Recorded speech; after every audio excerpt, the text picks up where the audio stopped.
கோத்தபாருவில் motor சைக்கிளில் சென்று கொண்டிருந்த பெண்ணின் கைப்பையை திருடிய ஆடவரை காவல்துறையினர் கைது செய்த போது அவரது வீட்டில் இருந்த வெடிபொருட்களும் ஆயுதங்களும் பறிமுதல் செய்யப்பட்டதாக தெரிவிக்கப்பட்டுள்ளது.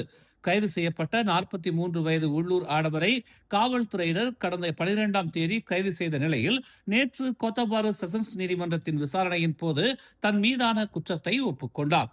கடந்த ஜனவரி 10ஆம் தேதி கோத்தாபாருவில் உள்ள ஜலான் டத்தோ பிரடானா சாலையில் மோட்டார் சைக்கிளில் சென்று கொண்டிருந்த ஒரு தம்பதியரின் கைப்பையை பின்னால் வந்த மோட்டார் சைக்கிள் ஓட்டி திருடியதாக பாதிக்கப்பட்ட பெண் கோத்தாபாரு காவல் நிலையத்தில் புகார் அளித்ததை அடுத்து சந்தேக நபரான 43 வயது உள்ளூர் ஆடவர் கோ கபூர் குடியிருப்பு பகுதியில் கைது செய்யப்பட்டார்.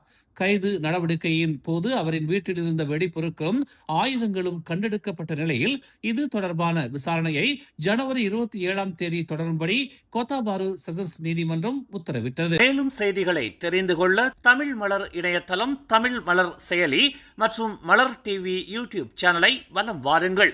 எங்களோடு இணைந்திருக்க மலர் டிவியை பதிவு செய்து கொள்ளுங்கள்.